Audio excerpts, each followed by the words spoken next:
कई लोग कहते हैं गुरुजी हम जब भगवान शंकर का मंत्र जाप करते हैं, शिव नाम लेते हैं, शिव जी का स्मरण करते हैं, शिव नाम का स्मरण करते हैं, भगवान शंकर की विरल भक्ति को धारण करते हैं या शिव नाम को हम ग्रहण करते हैं, तो हम जब भगवान शंकर के मंत्र को या शिव के नाम को जब हम जपते हैं, शिव नाम को जब हम लेते हैं, तो क्या वो देव अधिदेव महादेव तक हमारा लिया गया नाम पहुंच जाता है? तो पहले तो अपने भीतर से एक भ्रम निकालो, अपने अंदर का एक भ्रम निकालो कि महादेव तक हम जो नाम ले रहे हैं वो पहुंचेगा कि नहीं पहुंचेगा। पहले अपने भीतर का ये भ्रम समाप्त करो। मतलब आपकी दृष्टि में ये है कि आपकी दृष्टि में लगता है कि ऐसा है कि शंकर भगवान हमसे बहुत दूर है, शिव जी हमसे बहुत दूर है। जब तो आपकी बुद्धि में यह बात आती है कि हम जो बात कहेंगे वो शिव जी सुनेंगे कि ना सुनेंगे, हम जो मंत्र बोलेंगे, जो मंत्र हम बोलेंगे वो मंत्र शिव जी तक पहुंचेगा कि नहीं पहुंचेगा, हम जो मंत्र का स्मरण करेंगे वो देवाधिदेव महादेव तक पहुंचेगा कि नहीं पहुंचेगा। आपके भीतर यदि ये विचार चलता है तो मतलब आप ये विचार कर रहे हैं कि शंकर जी हमसे बहुत दूर है। पर शिव महापुराण की कथा कहती है, भगवान देवाधिदेव महादेव का चरित्र कहता है, जिस समय पर आप भगवान देवाधिदेव महादेव का स्मरण करते हो, उनको याद करते हो, उनका स्मरण करते हो, उस समय पर आपको लगता है कि शिव बहुत दूर हैं, तो उन तक हमारी आवाज पहुंचेगी कि नहीं पहुंचेगी। पर शिव कथा कहती है आपके मुख से जैसे ही भगवान शंकर को याद किया जाता है, शिव का नाम लिया जाता है, शिव का स्मरण किया जाता है, उस समय पर भगवान देव अधिदेव महादेव आपके नजदीक में खड़े होकर उस उच्चारण को श्रवण करते हैं। भगवान शंकर उस उच्चारण को श्रवण कर रहे होते हैं। शिव को, भगवान शंकर को, देव अधिदेव महादेव को बहुत दूर ढूंढने की जरूरत नहीं। ये कल भी कथा में कहा था, आज भी कथा में कह रहे हैं, अभी भी कथा में कर, बहुत जाने की जरूरत नहीं पड़ती। शंकर को ढूंढने के लिए बहुत दूर, शिव को ढूंढने के लिए बहुत दूर जाने के लिए जरूरत नहीं पड़ा। शिव हमारी श्वासों में, शिव हमारी रोमावली में, शिव हमारी धड़कनों में, शिव हमारे रोमों में समाहित है। जब हमको कुछ भगवान देवाधिदेव महादेव से कहना है तो आप ये अपने मन से निकाल दीजिए कि हमको बहुत दूर हमारे शंकर भगवान हैं, तो हमको बहुत दूर बैठे हुए शिव से कुछ कहना पड़ेगा। कुछ कहना नहीं, शिव से कहना एकदम सरल है। भगवान शंकर से कहना एकदम सरल है। शिव तुम्हारे नजदीक में, शंकर भगवान तुम्हारे करीब में, बिल्कुल नजदीक। और जब हम भगवान शिव से अपने मन की कोई बात कहते हैं तो दुनिया के लोगों को लगता है कि शिव सुनेंगे ना सुनेंगे। शिव पुराण कहती है कि जैसे ही तुम बोलो नहीं तो भी तुम्हारे हृदय में अगर कोई भाव आता है जल चढ़ाते समय, तो शंकर भगवान तुम्हारे मन के भावों को भी पढ़ लेते हैं, सुन लेते हैं, स्वीकार कर। भगवान शंकर की कथा में बड़ा सुंदर एक प्रसंग आता है। पार्वती जी भोजन का जब निर्माण करती हैं, पार्वती जी जब भोजन बनाती हैं, भोजन का निर्माण करती हैं, तो सबसे पहला भोजन पार्वती जी बनाकर अपने जितने गण हैं उन सभी गणों को भोजन कराती। क्यों? जब मेरे भोले बाबा भोजन करें तो गणों के मुख में भोजन को देखकर जल जाता।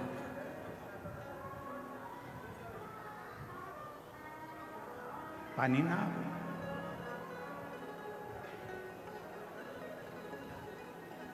और गण जब भोजन ग्रहण करने के लिए बैठते थे, भोजन ग्रहण कर लेते थे, और भोजन ग्रहण करने के बाद में बाबा का जो प्रसाद बचता था उसको कणका मात्र सारे ग्रहण करते थे। जितने गण थे वो लेते थे, माँ देवी भी लेती थी, गणेश जी भी लेते थे, कार्तिकेय भी लेते थे, और 33 कोटि देवता भगवान शंकर के प्रसाद को लेने के लिए तत्पर खड़े रहते थे। इसलिए शिव महापुराण की विद्येश्वर संहिता में लिखा है कि केवल देवों में देव एक महादेव ऐसे हैं कि जिनका प्रसाद तुम्हारे हाथ में अगर आ जाए तो उसको खाने में एक क्षण की भी देरी मत करना, उसी क्षण उस प्रसाद को खा ले। सारे देवताओं का प्रसाद रात को रखा जा सकता है।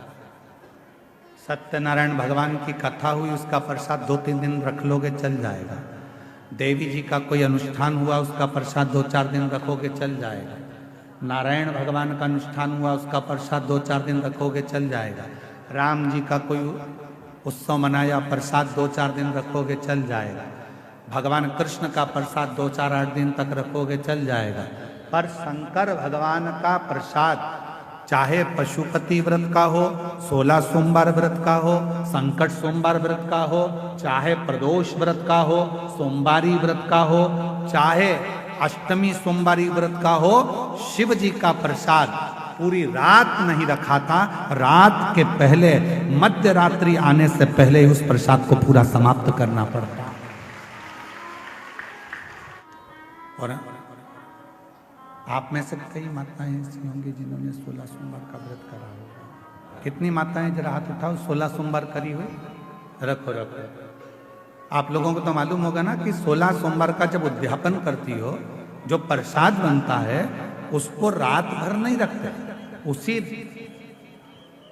जितनी मेरी माताएं आती है 16 सोमवार के उद्यापन में, उनको खिलाकर, रिश्तेदारों को खिलाकर, प्यार को खिलाकर, कुटुंब को खिलाकर, नातों को खिलाकर, रिश्तों को खिलाकर, वो सारा व्रत का जो उद्यापन का प्रसाद होता है, उद्यापन का जो प्रसाद होता है वो पूरा की पूरा उसको समाप्त कर दिया जाता है, उसको विराम दे दिया जाता है। शिव जी की भोजन की थाली में शंकर भगवान के भोजन करने के बाद जो प्रसाद बचता है उसका कण कण मात्र सारे गण, देवता, देवी, 64 योगिनी सब लेने के लिए आते हैं। एक होता है विषाद और दूसरा होता है प्रसाद। जो जोड़ने से मिला वो विषाद, जो छोड़ने पर मिला वो प्रसाद। ध्यान देना थोड़ा सा। जो जोड़ने से मिला वो विषाद। धन जोड़ा विषाद होगा, कपड़े जोड़े विषाद होगा, वैभव जोड़ा विषाद होगा, सत्ता जोड़ी विषाद होगा। जो जोड़ने पर मिल रहा है वो विषाद है, और जो छोड़ने पर मिल रहा है वो सब प्रसाद की गणना में आता है। वो प्रसाद, विषाद बटोरा जाता है, प्रसाद बांटा जाता है। प्रसाद बांटा जाता है। विषाद में केवल जोड़ा जाएगा, आन दो, और प्रसाद जान दो, बांटो बांटो, वो बांटा गया, बांट। कई माताएं कहती हैं, गुरुजी बेलपत्र कब खाना चाहिए और कब नहीं खाना चाहिए। शिव महापुराण की कथा कहती है, जब शरीर में रोग हो, शरीर में कष्ट हो, तब शंकर जी की चढ़ी हुई बेलपत्र अगर पूरी 3 पत्तियां, मान लो आप पूरी 3 पत्ती भी बेलपत्र की नहीं खा सकते, तो बेलपत्र के आगे की थोड़ी सी एक अंश नोक मात्र भी आपके मुख में अगर जाती है तो भी वो उतना ही असर करेगी जितनी पूरी पत्ती करती है। अब कोई तुमसे पूछे क्यों महाराज जी ये कथा कहाँ मिलेगी, तो स्कंद पुराण में, शिव महापुराण में, देवी भागवत में इस कथा का वर्णन है कि भगवान देवादिदेव महादेव हाकड़िया की रोटी बनाई, काकड़िया की साग, और परसे माता पार्वती जी पावे भोलानाथ, माना शिव रटोरे, छोड़ दो कपट मन शिव रटोरे, शिव रटोरे मन शिव रटोरे, छोड़ दो कपट मन शिव रटोरे। हमारे यहाँ शास्त्रों में ऐसा मिलता है कि पार्वती जी भोजन बनाती हैं, शिव जी को खिलाती हैं। भोजन करने के बाद बाबा भोलेनाथ जब भोजन कर लेते हैं, जो पात्र में भोजन बचता है उस पात्र के एक अंश को पार्वती जी निकाल लेती हैं, एक अंश को गणेश जी निकाल लेते हैं, एक अंश को कार्तिकेय निकाल लेते हैं, और बाकी का जितना अंश है उसका कुछ भाग गण ले जाते हैं और उसका कुछ भाग देवता अपने साथ लेकर जाते हैं। तो कहा 33 कोटि देवताओं को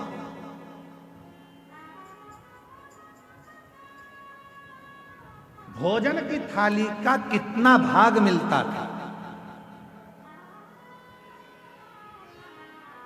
जरा ध्यान से सुनना प्रयागराज वाले, जितनी मेरी जीजियां बैठी हैं, जीजा बैठे हैं, मेरी बेटियां बैठी हैं, बेटा बैठे हैं, जितने मेरे बुजुर्ग माँ बाप बैठे हैं, सब सावधानी से सुनना, और जितने आस्था चैनल पर, फेसबुक, यूट्यूब पर, जितना सोशल मीडिया पर सुन रहे हो, सब सावधानी से सुनना कि शिवजी की थाली में से जो भोजन बचता था वो 33 कोटि देवता, अब ध्यान देना, गणेश जी का हिस्सा निकल गया, पार्वती जी का निकल गया, कार्तिकेय जी का निकल गया, योगिनियों का निकल गया,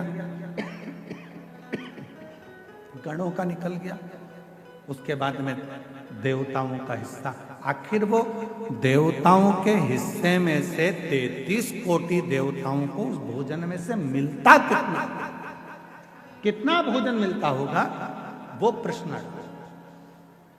तो कहा प्रसाद का मतलब क्या है, जो शंकर जी की थाली में से भोजन जाता था भगवान नारायण के लिए लक्ष्मी जी लेकर जा रही हैं, और वैकुंठ जाते जाते जितने देवता उस प्रसाद का दर्शन करते थे वो प्रसाद उतना उतना उन देवताओं की दृष्टि में समाहित होकर उनके हृदय में उतरता जाता था। भोजन का कण मात्र का दर्शन भी सुख दे जाता। हमने देखा है जिनके नाम लिए जाते हैं, पत्र पढ़ा जाता है, जब वो बेलपत्री लेने के लिए आते हैं और बेलपत्री लेकर जाते हैं तो कई माताएं कहती है उस बेलपत्र का दर्शन करा दो। बेलपत्र लेकर जाने वाला पूछता है कि बेलपत्र का दर्शन कर कर क्या करोगे। हमने शिव पुराण में पढ़ा है, उमा संहिता में वर्णन है, कौमार खंड में भी वर्णन है कि शिव जी के प्रसाद का मात्र दर्शन कर लेने से भीतर के सारे विषाद समाप्त हो जाते हैं। आप लोग रोज रोज अगर बेलपत्री खाओगे, भाई स्वास्थ्य खराब है तब थोड़ा सा अंश ले लो, रोज रोज खाओगे तो मुख में छार छार सा हो, कई बार स्वाद नहीं आता, फिर भोजन कई बार जिभ्या छारी छारी सी हो जाती। रोज क्यों खाना? रोज बेलपत्र अगर उठाकर ला भी रहे हो, उसमें से एक अंश मात्र, कण का मात्र बेलपत्र को अपने मुख में ले लो, बहुत। बाकी के बेलपत्र का क्या करें गुरुजी? लाओ, सुखाओ, इकट्ठी हो जाए, चूरा बनाओ, चूरा बना के महीन पीस कर उसको रख लो, उसको रख लो। कभी कोई बहुत ज्यादा कोई तकलीफ में व्यक्ति मिले, उसको चुटकी मात्र की वो बेलपत्र का चूरा जो शिव पर चढ़ी हुई बेलपत्र है उसका दे। महाराज जी, बाबा जी, अभी एक गौ माता को बीच में एक रोग हो गया, गाय के पूरे शरीर पर महाराज जी ऐसे गांठ गांठ जैसे फुंसियां पड़ने लगी, वो स्मरण में हमें आ नहीं रहा है? हाँ, लम की बीमारी हो पूरे में हो। सूचना मिली ऐसा ऐसा हो गया, क्या करें? हमने कहा अपने धाम पर जितनी भी बेलपत्र आती है उसको सुखाया जाए, सुखा कर पीसा जाए, पीस कर रोटी में मिलाया जाए और रोटी बनाकर गाय को खिलाई जाए। थोड़ी थोड़ी बेलपत्र की मात्रा, एक एक डेढ़ डेढ़ बेलपत्र की मात्रा की रोटी बनाई गई।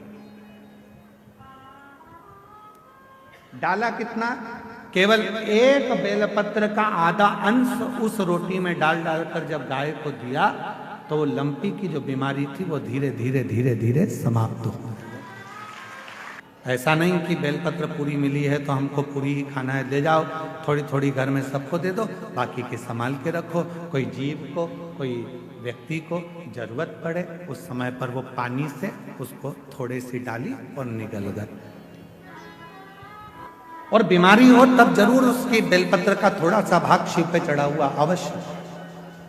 पर यदि आप स्वस्थ हैं, शिव की कृपा है, तो भले ना पाए, एक लोटा जल चढ़ाएं, जल का थोड़ा सा भाग अपने मुख में आचमन जरूर करें, उससे फल।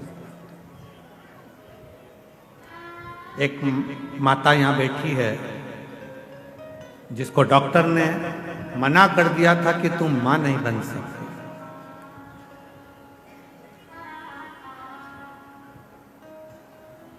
4 साल तक उसने डॉक्टर का इलाज करवाया, 5 साल तक इलाज करवाया। 5 साल के इलाज करवाने के बाद में फिर 8 साल तक इलाज करवाया, 10 साल तक इलाज करवाया और 10 साल के इलाज के बाद में उसने इलाज करवाना बंद कर दिया। सोच लिया अब मेरे घर में औलाद नहीं हो सकती। फिर 3 साल तक मंदिर मंदिर देवालय शिवालय ना जाने कहां कहां जाकर गोद भरवाई। ऐसे मिलाकर 13 साल हो। 13 साल के बाद उसने फिर मंदिर देवालय शिवालय गोद भरवाना भी बंद कर दिया, घर में रहने लगी। ऐसे करते करते 20 साल हो।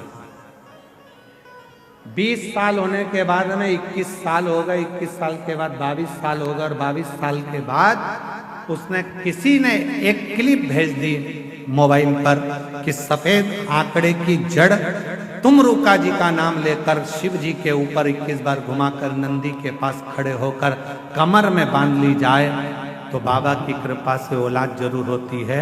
और उस महिला ने 22 साल के बाद वो क्रम करा और बाबा की कृपा से 22 साल के बाद औलाद का जन्म। वो बेटी मैं कौशल्या गुप्ता, पत्नी जगदीश कुमार गुप्ता, ग्राम सराय बकेवर, पोस्ट बकेवर, तहसील बिंद की, जिला फतेहपुर, उत्तर प्रदेश से आई हैं। कहीं बैठी हो तो हाथ हिला सकती हैं जिनके घर में 21 साल के बाद औलाद हुई है। 21 साल के बाद संतान का सुख हुआ है। गुरुदेव बहुत दुख झेला अपनी जिंदगी में। लोग मुझे बांझ कहते थे, लोग मुझे बांझ कहते थे। कोई अपनी संतान मेरी गोदी में नहीं देता था। लोग कहते थे इसकी औलाद नहीं। गुरुदेव ऐसा कोई डॉक्टर नहीं बचा जिसका इलाज ना करवाया। आखिरी में तब आपकी कथा को श्रवण किया और सफेद आंकड़े की जड़ का प्रयोग करा और बाबा की कृपा से शादी के 21 वर्ष के बाद मुझे खुशी प्रदान हुई और 21 साल के बाद मेरे घर में संतान ने जन्म लिया। 21 साल। कहीं बैठी हो तो हाथ हिला सकती हैं। बच्चे का फोटो लगाया है वो आप देख सकते हैं। 21 साल के बाद मेरे घर में बाबा ने औलाद दी। एक पत्र और है वो भी देखिए। गुरुजी मेरा नाम रश्मि मिश्रा, मेरे पति का नाम सौरभ मिश्रा है। कहीं बैठे हो रश्मि मिश्रा, सौरभ मिश्रा, ग्राम सातो सुल्तानपुर, जिला फतेहपुर, उत्तर प्रदेश की रहने वाली हैं। आप ही हैं? लेकर आ जाओ बच्चे को, आ जाइए। गुरुजी शादी के कई साल निकल गए थे, औलाद का सुख नहीं था। सब जगह इलाज करवा करवा के थक गए। तब आखिरी में किसी बहन जी के कहने पर पशुपतिनाथ का व्रत किया और महादेव को जल चढ़ाना प्रारंभ करा। और बाबा की ऐसी कृपा हुई गुरुदेव कि हमारे यहाँ कई सालों के बाद बाबा ने औलाद का सुख दिया। और बाबा की कृपा से 29 अगस्त 2023 को पुत्र रत्न की प्राप्ति हुई, शिव की कृपा से, बाबा की कृपा से। एक पत्र और है। मेरा नाम अर्चना पांडे, मिर्जापुर शहर से आई हूँ। 16 वर्ष तक मेरे घर में पुत्र रत्न की प्राप्ति नहीं हुई और बाबा की कृपा से सफेद आंकड़े की जड़ का प्रयोग और पशुपतिनाथ का व्रत किया। उससे बाबा की कृपा से 16 साल के बाद पुत्र रत्न की प्राप्ति हुई। कहीं बैठे हो तो आ सकते। जिस भावना से आता शिव के मात्र प्रसाद का भी दर्शन हमारे विषादों को समाप्त कर दे।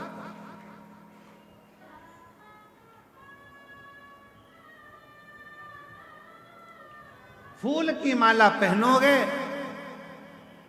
अहंकार पीछे पड़ जाएगा, अभिमान पीछे पड़ेगा। बोलो बोलो, सही है कि गलत है? फूल की माला पहनोगे तो अहंकार अभिमान पीछे पड़ जाएगा। सोने की माला पहनोगे तो चोर पीछे पड़ जाएगा। और यदि रुद्राक्ष की माला पहनोगे तो मेरा महाकाल पीछे पड़ जाएगा। अब मर्जी तुम्हारी, फूल की पहनकर अभिमान को पीछे चलाना है, सोने की माला पहनकर चोर को पीछे चलाना है, कि रुद्राक्ष को धारण कर कर मेरे काल अधिपति महाकाल को साथ लेकर चलना। ये आपके ऊपर नहीं। हमने एक कथा में वर्णन किया था, आप लोगों ने श्रवण किया होगा, कि जितने भी देवताओं को माला चढ़ती है उसको कहते हैं फूलों की माला। और शिव जी को जो माला चढ़ती है उसको माला नहीं कहते, उसको क्या कहते हैं? हार। मतलब मैं जिंदगी से हार चुका हूं, कुछ भी मेरे पास में नहीं है, हर जगह से हार कर तब तेरे चरणों में आकर बैठा हूं। ये हार तुझे स्वीकार करना है और मुझे विजय करना है, ये तेरे ऊपर। हार गया संसार सागर से, सब जगह से मैं हार चुका। इसीलिए शायद शिव महापुराण की कथा में वर्णन आता है कि पार्वती जी जब छोटी अवस्था में थी, बाल्य अवस्था में थी, देवऋषि नारद ने उनका भाग्य बता दिया था। इसका जो पति होगा भस्म धारण करने वाला, मृगछाला पहनने वाला और जटा जूट बांधने वाला, इनका जो पति होगा वो ऐसा अड़भंगा पति होगा।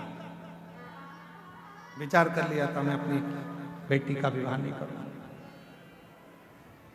अपनी बेटी का विवाह नहीं करूंगा। विचार कर लिया, मैं अपनी बेटी को नहीं पढ़ाऊंगी, मैं अपनी बेटी का विवाह नहीं करूंगी, मैं अपनी बेटी की शादी नहीं करूंगी। ये विचार कर लिया। पार्वती जी ने सुन लिया था देवऋषि नारद के मुख से कि शिव को पाना है तो शिव जैसे हो जाना। कैसे होना है शंकर जैसे? तो कहा सिर पे गंगा है, तो क्या शंकर जी को पाने के लिए हम भी एक मोटर लगा ले सिर पे? नहीं। गंगा मतलब शीतल, मतलब अपने भेजे को ठंडा रखिए। दुनिया का सबसे कठिन काम अगर कोई सा है तो अपने मस्तिष्क को ठंडा रखना, भेजे को ठंडा रखना, अपने मस्तिष्क को ठंडा रखना, ये दुनिया का सबसे कठिन काम। शिव कथा कहती है शीतलता, जितना समय हो सके उतने समय शांत, शीतल, संयम बहुत जरूरी। जितना समय, जितनी देर हो सके शीतलता अपने भेजे में, अपने मस्तिष्क। फिर किसी ने कहा शंकर भगवान भस्म लगाते हैं तो क्या हम भस्म चढ़ा लें? मत चढ़ा, आप भस्म की जगह शिव की भक्ति का रंग चढ़ाओ। भगवान शंकर की अविरल भक्ति को चढ़ाने का प्रयास। फिर किसी ने कहा शंकर भगवान, हमने सुना है भांग चढ़ा लेते हैं, हम क्या चढ़ा। तुम्हें नशा करने की जरूरत नहीं है, क्योंकि शिव पुराण में लिखा है कि शिव जी कोई नशा नहीं करते। सतुआ बाबा जी ने छोटा सा पत्र भेजा है हमारे पास,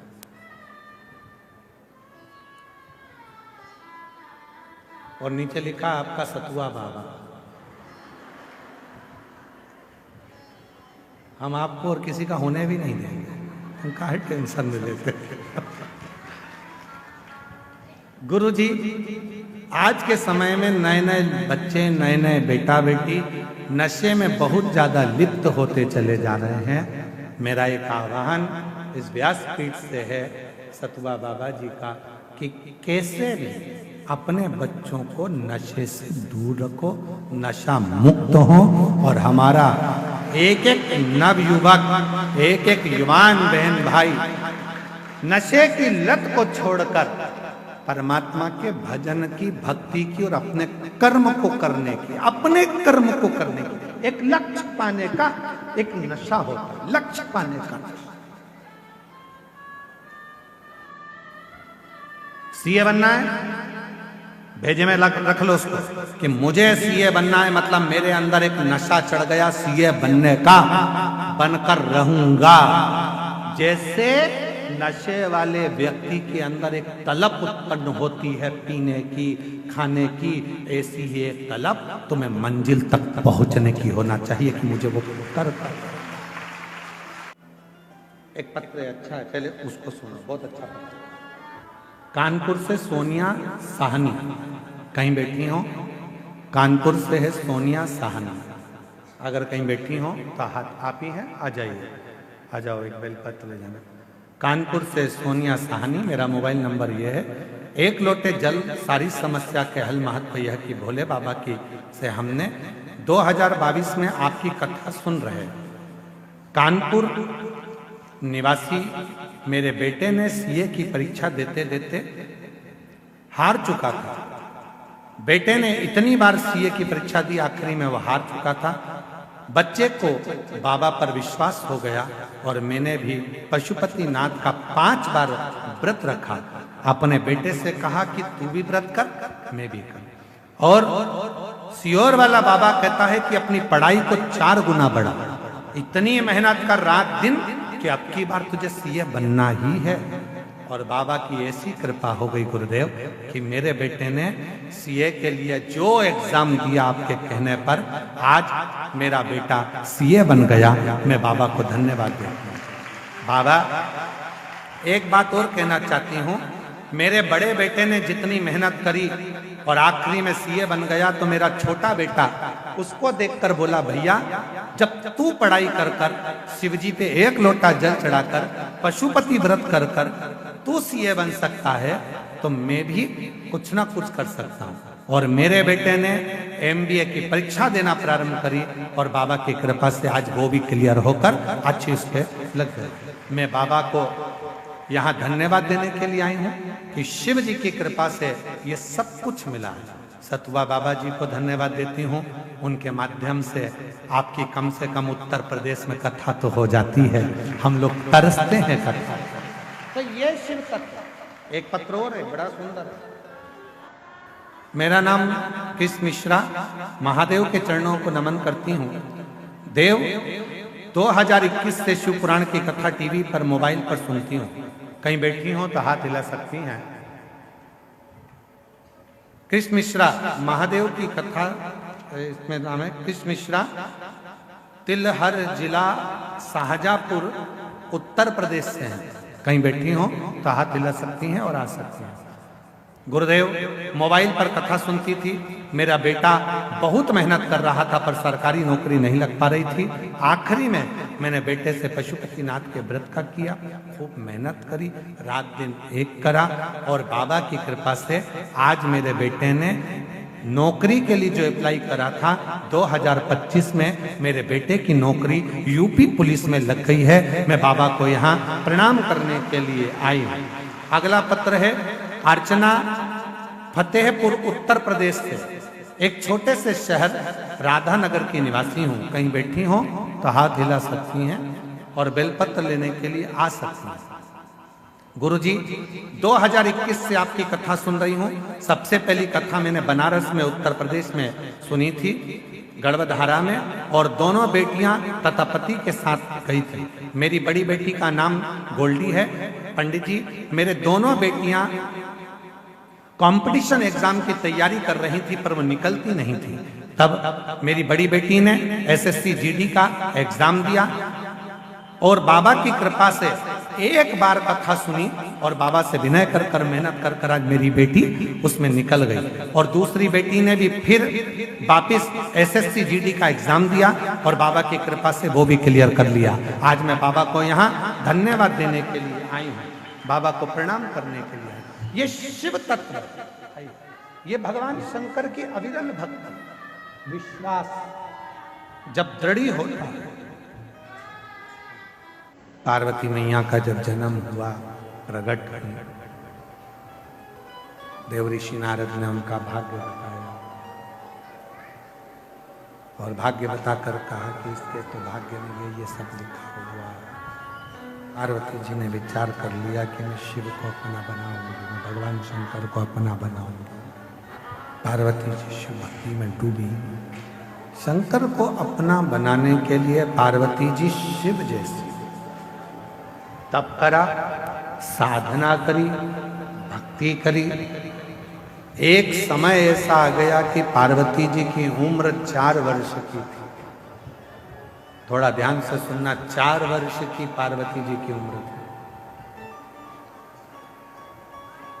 जो कंकर मिलता था पार्वती जी उस कंकर को उठाकर शंकर बना लेती थी और उसकी पूजन करती थी।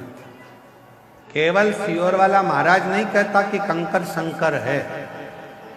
शिव महापुराण भी कहती है कि पार्वती जी 4 वर्ष की अवस्था में कंकर को उठाकर शंकर मानकर पूजन करती थी और शंकर उस पूजन को स्वीकार करते थे। कंकर को शंकर मानकर पार्वती जी पूजन करते।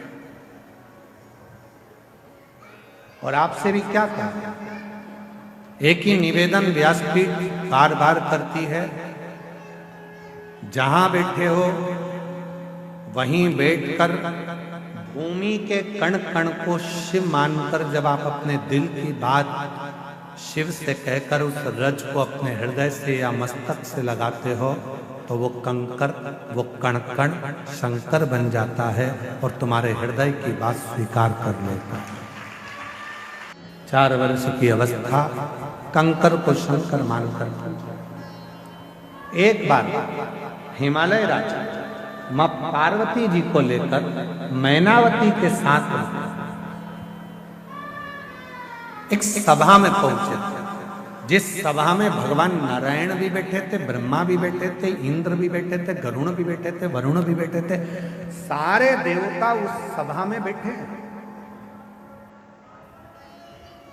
और सारे देवता उस सभा में बैठे हैं जिस सभा में, परंतु शिव जी उस सभा में नहीं, शंकर भगवान नहीं।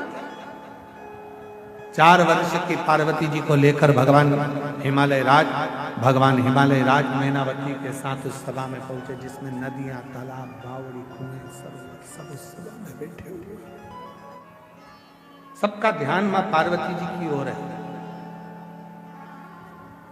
जितने भी नदी, तालाब, बावड़ी, कुंड, सरोवर, पर्वत, देवता, देवी, योगिनी सब पार्वती को देख रहे हैं। पर पार्वती जी के हाथ में, जब पार्वती जी हिमालय राज के घर से चली थी, उनके हाथ में एक कंकर हाथ में था।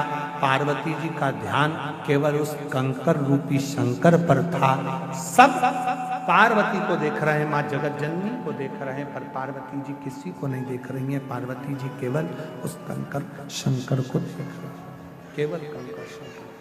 तत्व कथा है, शंकर की पवित्र कथा कहती है कि दुनिया के लोग भले आपको देखें, दुनिया के लोग भले मंदिर में आप जाते हो, जल चढ़ाते हो, मंदिर में जाकर पूजन करते हो, कई बेटा बेटी कहते हैं, लोग हमको देखते हैं, दुकान वाले हमको देखते हैं, व्यापारी हमको देखते हैं, मंदिर वाले देखते हैं, पुजारी लोग देखते हैं, ये लोग देखते हैं, वो लोग देखते हैं, कोई जल चढ़ाने आया वो देख रहा है, कोई पूजन करने आया वो देख रहा है।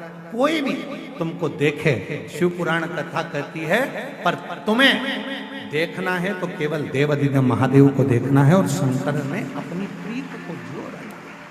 तुम्हें नहीं ध्यान देना कि कौन क्या तुम तो कंकर शंकर में अपना ध्यान लगाओ। तुम जिस शिव की पूजन करने के लिए, जिन देवादिदेव महादेव की आराधना करने के लिए गई हो, तुम उस पर अपना ध्यान केंद्रित करो, उस पर। और श्री शिवाय नमस्तुभ्यं, श्री शिवाय नमस्तुभ्यं। कोई कामना नहीं, केवल एक कामना है, शिव की कथा मिल जाए और एक बार मेरे भोले बाबा की स्तुति करूं। जब श्री शिवाय नमस्तुभ्यं बोलकर जब मेरा बाबा मौन होए, उस मौन होने में मैं अपने दिल की कामना कर लूं और अगली बार जब मेरा कुबेर भंडारी आए तो मेरा भी पत्र व्यासपीठ पर पहुंच जाए। बस यही। 4 वर्ष की माता पार्वती जी केवल उस कंकर रूपी शंकर को देख, केवल कंकर रूपी शंकर और कुछ। आखिरी में हुआ पार्वती जी का चित्त शिव में समाहित। हिमालय राज ने माता पार्वती जी का हाथ हिलाकर कहा, पार्वती सामने बैठे हैं ये भगवान नारायण है। पार्वती तो शिव को देख रही, तुझ में रब दिखता है यारा, मैं क्या करूं? हर एक में तू ही दिखता है, तो मैं करूं तो करूं क्या? फूलों की कलियों में, काशी की गलियों में, तेरे बिना कुछ कहीं ना, तेरे बिना क्या जीना हो शंभू रे, तेरे बिना भी क्या जीना ओ बाबा रे, तेरे बिना भी क्या जीना। बस उनको थोड़ा समय दीजिए, थोड़ा सा देव समय, थोड़ा सा। अपने देवादिदेव महादेव को भी क्या चाहिए तुमसे? शंकर भगवान कभी नहीं कहते कि मुझे जल दो, धन दो, दौलत दो, संपदा दो, सत्ता दो, वैभव दो, प्रतिष्ठा दो। शिव जी ने नहीं कहा कि 1.25 लाख बेलपत्र दो। शंकर जी ने नहीं कहा कि मुझे इतना करोड़ों का धन दो। शंकर जी ने कहा कि मुझे अपना थोड़ा सा समय निकाल, और जितना समय तुम मेरे लिए निकालेगा, तेरे दुख की घड़ी में उतना समय निकाल कर मैं तेरे दरवाजे पर खड़ा। कहते हैं मेरे मंदिर तक चलकर, मेरे पास तक जो 2 कदम चलकर आता है, उसके दरवाजे तक मैं 1000 कदम चलकर जाता हूँ, 1000 कदम चलकर जाता हूँ। जो मेरे पास आया है उसके यहाँ तो मुझे जाना ही पड़ेगा।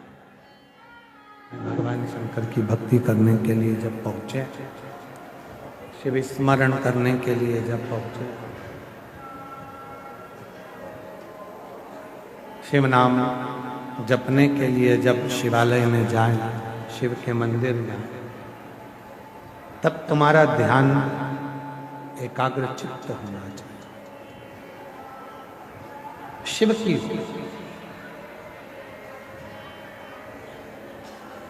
पार्वती जी का जैसे ध्यान एक कंकर में शंकर नजर आ रहा है, और उस कंकर में ही शंकर पर ही अपना ध्यान केंद्रित कर,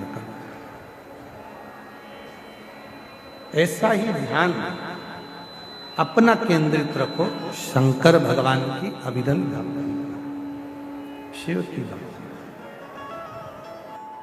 कभी कभी मेरी जीजियों, मेरे जीजाओं, मेरी बेटियों, बेटाओं, मेरे बुजुर्ग माँ बाप, याद रखना, कभी कभी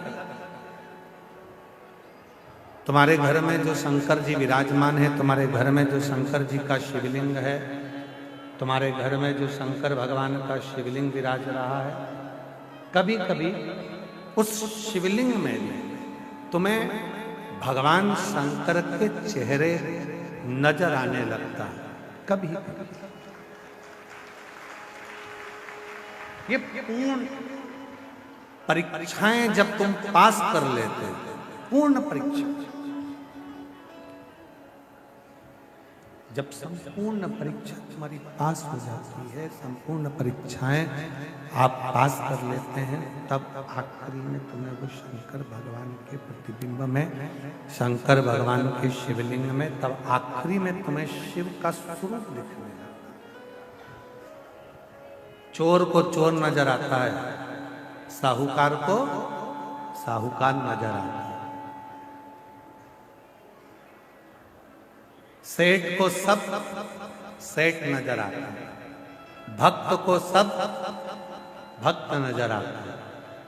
और जो शंकर की भक्ति करने वाला होता है, शिव का भजन करने वाला होता है, जिसकी बुद्धि में शिव समाया होता है, वो आकाश में, आकाश की धुंध में भी, आकाश के मंडल में भी शिवलिंग को देखता रहता है। कभी कभी वो शंकर का शिवलिंग उसको आकाश में, उसकी भक्ति, उसका विश्वास, उसकी दृढ़ता, उसके भीतर की श्रेष्ठता, उसके भीतर का आनंद उसको परमात्मा के करीब में लेकर जाता है।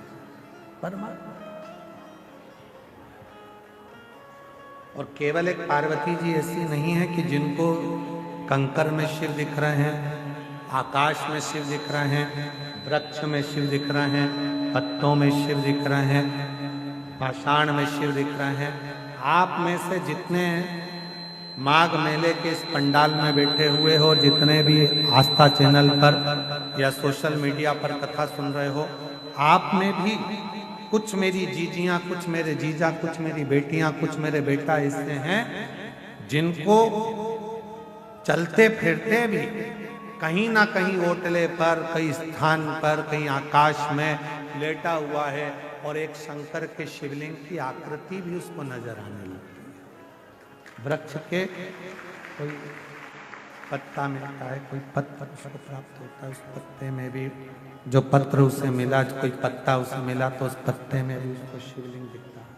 शंकर भगवान का शिवलिंग नजर आता है, एक पत्ते में भी शिवलिंग दिखता है।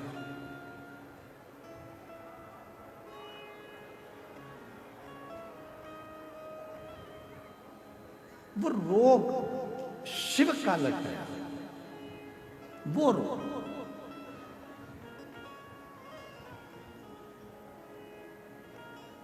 शिव कथा करते हैं, शंकर भगवान साधना से ज्यादा समर्पण से प्राप्त होते।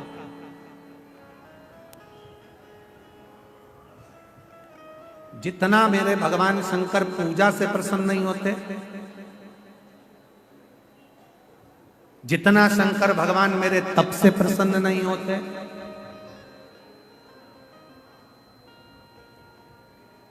जितना शंकर भगवान मेरे भोजन से प्रसन्न नहीं होते, जितना शंकर भगवान मेरे भजन से प्रसन्न नहीं होते, उतना शंकर भगवान भरोसे से प्रसन्न हो जाते हैं। आपका भरोसा, भरोसा जितना दृढ़ होगा उतना शिव आपके करीब में होगा। भरोसा जितना दृढ़ हो, शिव आपके उतने नजदीक में आ जाते, उतने नजदीक।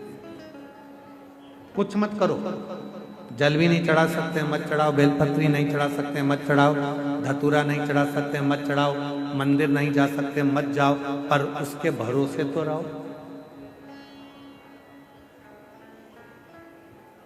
भरोसा इतना रखना कि मेरे ऊपर दुख आया है, मेरा दुख मेरा नहीं रहेगा, मेरे भोलेनाथ का रहेगा, वो मेरा दुख का।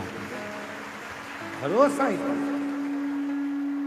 कुछ पत्र हैं, उस पत्र में, मैं प्रयागराज से ही हूँ, मेरा नाम रश्मि श्रीवास्तव है। कहीं बैठी हो रश्मि श्रीवास्तव प्रयागराज से तो हाथ हिला सकती हैं, और अगर आई हो तो बेलपत्र लेने आ सकते हैं। गुरुदेव, मैं आपको नहीं मानती। प्रयागराज में पिछली बार मेरी पड़ोसन ने कहा कि वो सियोर वाला बाबा कथा कहने आया है, पंडाल में बैठकर जो मांगते हैं वो मिलता है।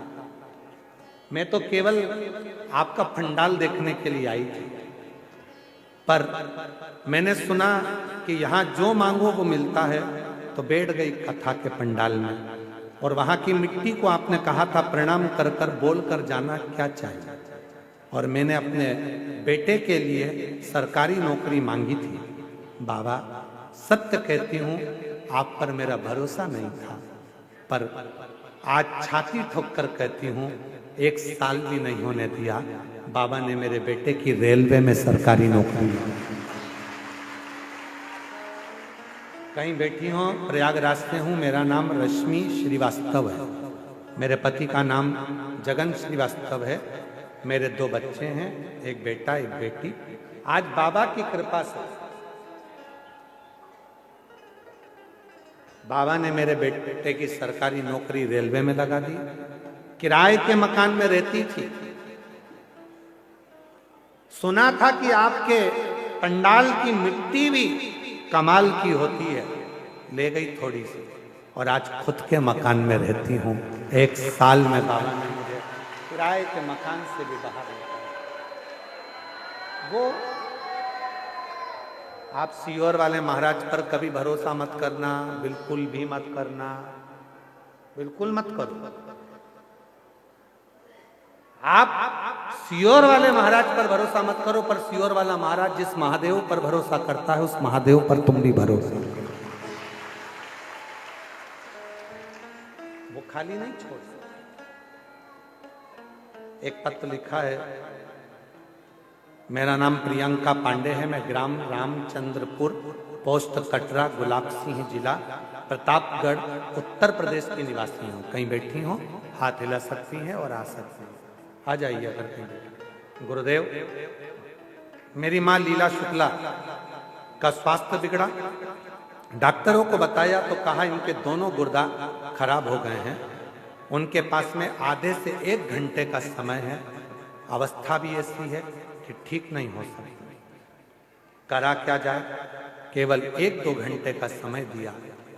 हमने डॉक्टर से कहा कुछ तो इलाज करिए। हम आपकी कथा टीवी पर सुने, और टीवी पर सुनी तो कहां सुनी, दिल्ली में हम हमारी सास को लेकर चले गए और वहां अस्पताल में उनका इलाज चल रहा था। तब टीवी पर एक छोटा सा आपका कथा सुनी और इतना विश्वास हो गया कि अब तो शिव जी को जल चढ़ाऊंगी। दिल्ली में ही शंकर के मंदिर में जल चढ़ाकर मां को देना प्रारंभ करा। रात्रि को 9:15 वाला उपाय किया, और रात को 9:15 वाला जब उपाय किया, और भोले बाबा की कृपा से बाबा ने ऐसी कृपा करी कि आज मेरी सांस पूरी ठीक हो गई है। मेरी माँ, उनको नमन करता। गुर्दा की जो बीमारी थी वो पूरी तरह से ठीक हुई। आप मत करो विश्वास, आप विश्वास करो शिव, आप विश्वास करो देवादिदेव महादेव पर, आप विश्वास करो भगवान शंकर, आप भरोसा करो देवादिदेव महादेव।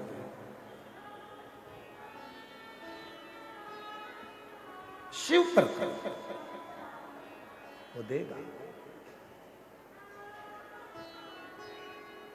भरोसे रहिए उसके।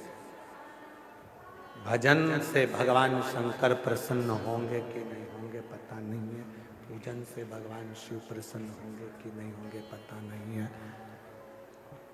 आप जल चढ़ाएंगे, बेलपत्र चढ़ाएंगे या धतूरा चढ़ाएंगे, जो भी चढ़ाएं, पर शिव के भरोसे।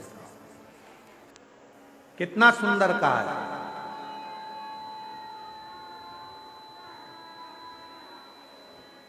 शिव सुख देते हैं, शिव शांति देते हैं, शिव वैभव देते हैं, शिव प्रतिष्ठा देते हैं, शिव धन देते हैं, वंश देते हैं, और एक दिन शिव अपने भक्त को अपना बना लेते हैं।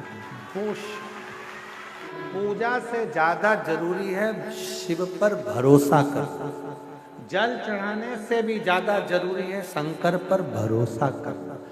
पाठ करने से भी ज्यादा जरूरी है शंकर पर भरोसा करना। मंदिर जाने से भी ज्यादा जरूरी है शंकर पर भरोसा करना। यदि आप शिव जी पर भरोसा करते हो, कोई कह दे कि तुम्हारा ये काम बिगड़ रहा है, भरोसा है सब होगा, तो टेंशन मत लो, चिंता करने की जरूरत नहीं है। चिंता करने की जरूरत नहीं। एक बुजुर्ग माता बैठी है यहाँ पे कथा में, बुजुर्ग माता बैठी हुई है कथा में, वो कहीं से आई हुई है और उसने उसके लड़के कह रहे थे माँ माघ मेले में तेरे को कौन भोजन दे देगा, बाबा जी माघ मेले में कौन तेरे को भोजन दे देगा। तो बुजुर्ग माता ने अपने बेटे से कहा जब वो पेट के अंदर भोजन दे सकता है तो पंडाल में बैठकर भोजन नहीं दे सकता। शायद दुनिया के लोगों को यह मालूम नहीं है कि यह माघ का मेला संत साधु तपस्वी गुरुजन साधक उपासक और कल्पवासियों का मेला है, जिसमें इनका तप बढ़ता है, साधना बढ़ती है, भजन बढ़ता है, और जब भजन बढ़ता है तो परमात्मा खुद आकर तुम्हारा पेट भी भरता है। ये वो मेला, ये कोई साधारण है। जो स्मरण, बस भरोसे रहो उस शिव के भरोसे। मां पार्वती जी बाल्यावस्था से शिव के भरोसे हैं, इसलिए शंकर भगवान उनको मिले। ऐसी पवित्र कथा यहाँ चल रही है।